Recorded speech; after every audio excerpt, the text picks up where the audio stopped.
Hello dear students. Today we have to continue our topic challenges of nation building. Contents of this session, main points we will cover in this session are consequences of partition, integration of princely state, problem in integration, government's approach to integration. Consequences of partition, इससे पहले हमने partition की process के बारे में पढ़ा था। तो अब हम आगे कंटिन्यू करते हैं कि पार्टीशन के कॉन्सिक्वेंसेज मतलब परिणाम हमारे सामने क्या क्या आए थे। The year 1947 was the year of one of the largest, most abrupt, unplanned and tragic transfer of population that human history has known. हम सब जानते हैं कि ह्यूमन हिस्ट्री में, आप लोगों ने हिस्ट्री की बुक में भी पढ़ा होगा कि जब 1947 में सबसे ज़्यादा ट्रेजिक ट्रांसफ़र हुआ था कि लोगों को पता ही नहीं था कि उनको कहाँ रहना है, पाकिस्तान में जाना है, इंडिया में रहना है। और इस तरह से हिंसा सबसे एक वन ऑफ द लार्जेस्ट इसलिए कह सकते हैं कि कोई साल बहुत ज़्यादा बुरा हो या फिर जैसे अभी जैसे कोरोना पीरियड चल रहा है तो हम उसको कहते हैं ना कि बहुत लंबा पीरियड है, तो उसको एक लार्जेस्ट बोल सकते हैं। बहुत ज़्यादा अब्रप्ट अनप्लान्ड था कि पहले से कुछ भी निश्चित नहीं था, कि लोगों को पता ही नहीं था कि उनको अब अपना जो घर था वो छोड़ना पड़ेगा, किसी दूसरी जगह जाना पड़ेगा, रेफ्यूजीज़ कैंप में रहना पड़ेगा।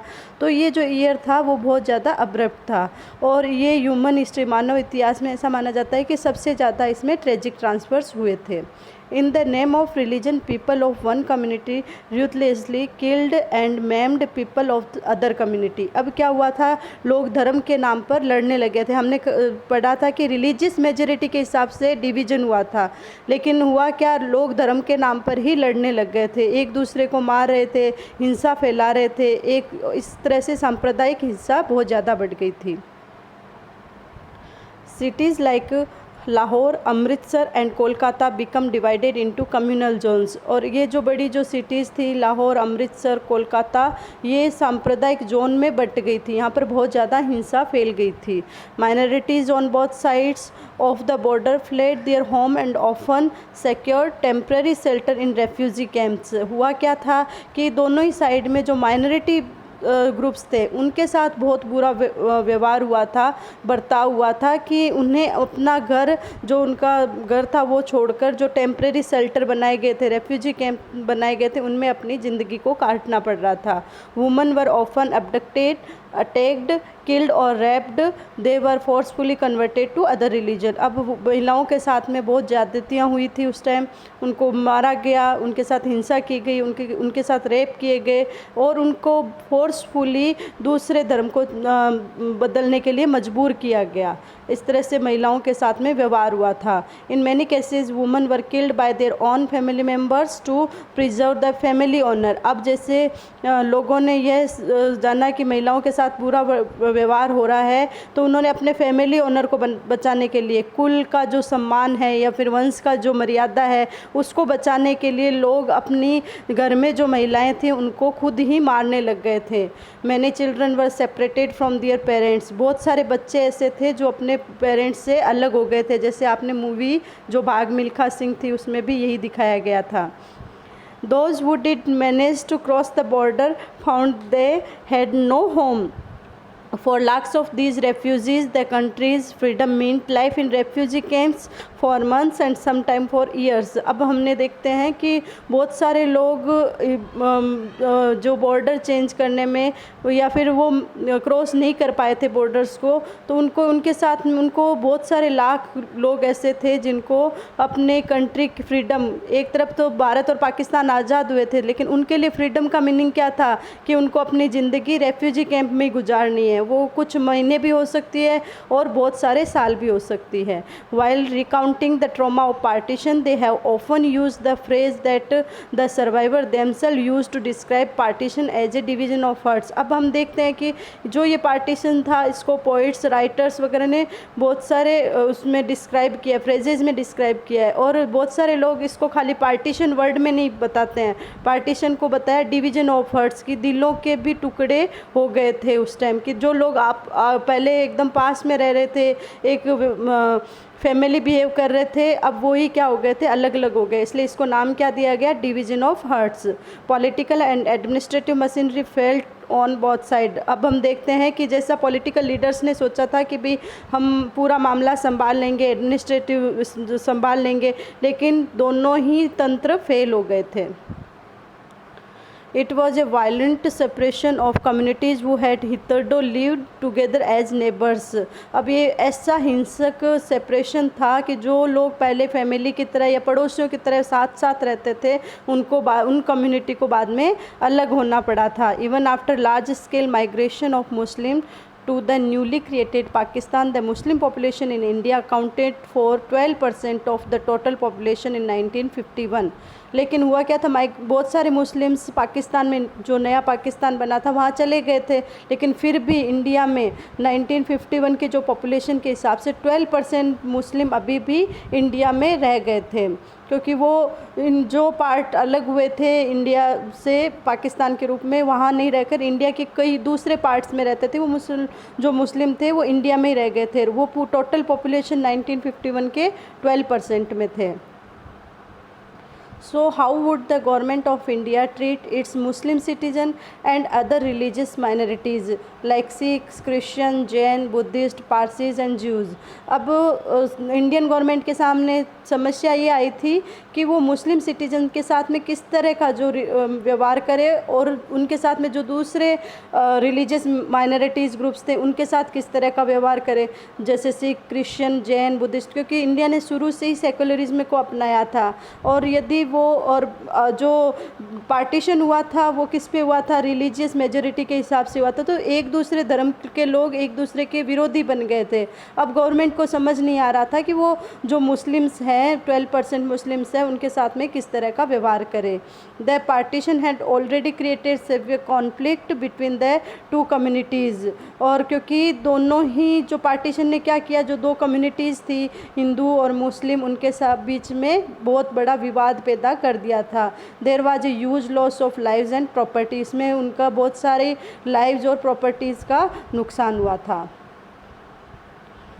ये तो हमने पहले पढ़ा कॉन्सिक्वेंसेज ऑफ पार्टीशन के बारे में। अब उसके बाद में हम जो इंडिया था, शेप ऑफ द नेशन था, उसमें क्या समस्या आती है, integration of princely state.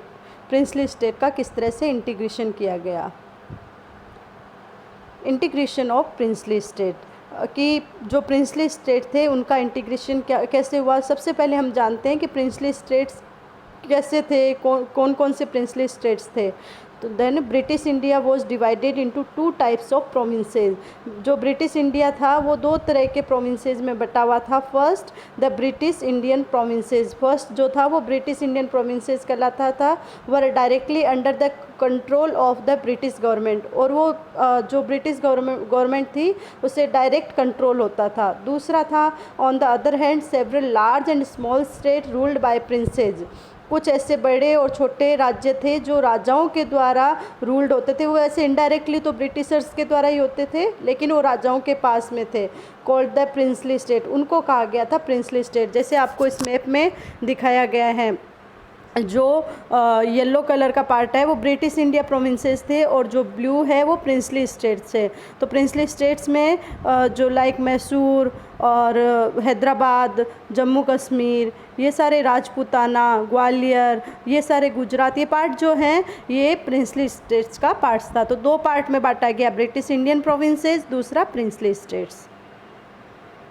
Just before independence, it was announced by the British that with the end of their rule over India, paramountcy of the British crown over princely state would also lapse. अब जैसे ही Britishers ने भारत छोड़ने से पहले ये announce कर दिया था कि जैसे ही उनका रूल भारत के ऊपर ख़त्म होता है, उसके साथ में उनका जो क्राउन है, वो जो प्रिंसली स्टेट के साथ में उनके जो भी एग्रीमेंट, जो भी उनके साथ में सहमति दी गई है, वो भी क्या हो रहे हैं, लैप्स हो जाएंगे।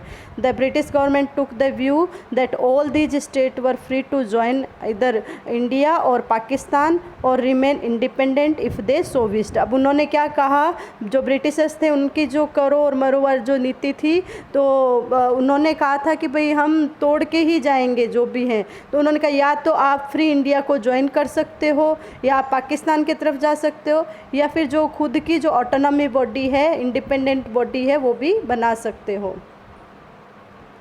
This was a very serious problem and could threaten the very existent of A United India. ये सबसे बड़ी प्रॉब्लम थी एक इंडिया को यूनाइट करने के लिए।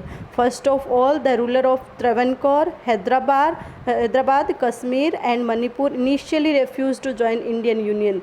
अब ये जो कुछ देसी रियासतें थी, प्रिंसली स्टेट थे, इन्होंने इंडियन यूनियन को ज्वाइन करने से मना कर दिया था, जैसे Travancore, Hyderabad, Kashmir and Manipur.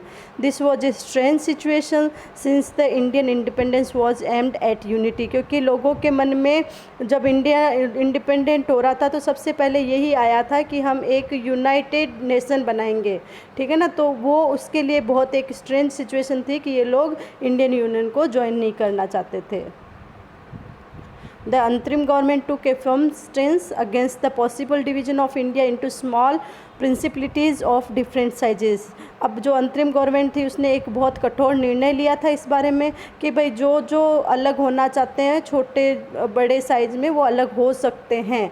Sardar Patel was India's Deputy Prime Minister and the Home Minister during the crucial period immediately following independence। अब हमारे सामने एक नया लीडरशिप चेहरा सामने आता है, वो है सरदार पटेल का। सरदार पटेल कौन थे? इंडिया के डेप्यूटी प्राइम मिनिस्टर थे और उस टाइम जो क्रूशियल पीरियड था 1947 का, उस टाइम इंडिया के होम मिनिस्टर भी वही थे। उनको यह काम सौंपा गया था कि आप कैसे भी करके इंडिया को इंटीग्रेट, जो प्रिंसली स्टेट्स हैं उनको इंटीग्रेटेड करिए, इंडिया को यूनाइटेड बनाना है। He played a historic role in negotiating with the rulers of princely state firmly but diplomatically and bringing most of them into the Indian union. He played, उन्होंने बहुत बड़ा historic role खेला था negotiate करने में princely states को। वो diplomatically और जो कठोर निर्णय भी लिए, कभी सॉफ्ट नेचर भी उनके साथ में रहा, लेकिन उन्होंने उनको अपने जो इंडियन यूनियन को ज्वाइन कराने में सहमति बनवा ली थी। तो सरदार पटेल को इसीलिए आयरन मैन ऑफ इंडिया भी कहा जाता है। और आप लोगों ने यूनिटी ऑफ स्टैचू नाम सुना होगा, वो भी इसी वजह से उनके लिए बनाया गया है। तो द गवर्नमेंट्स अप्रोच, अब हम पढ़ते हैं कि सरकार ने क्या क्या प्रयास किए थे। तो the government's approach was guided by 3 consideration. The people of most of the princely state clearly wanted to become part of the Indian union. कि इस तरह से गवर्नमेंट ने अप्रोच रखी थी कि जो लोग क्लियरली कहा गया था कि जो लोग इंडिया को ज्वाइन करना चाहते हैं, इंडियन यूनियन को ज्वाइन करना चाहते हैं, वो आ सकते हैं। The government was prepared to be flexible in giving autonomy some region. और दूसरा ये दिया था कि कुछ रीजन्स को गवर्नमेंट ने कहा था कि भाई आप इंडिया को ज्वाइन कर लीजिए, हम आपकी जो ऑटोनॉमी है वो बना के रखेंगे, जैसे जम्मू एंड कश्मीर के साथ में किया था।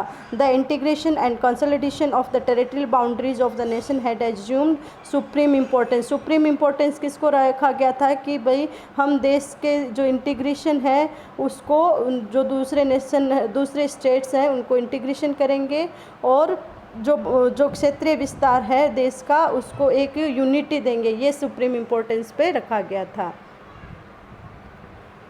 Thank you so much. अगर कोई डाउट क्वेश्चंस हो तो आप लोग कमेंट कर सकते हैं।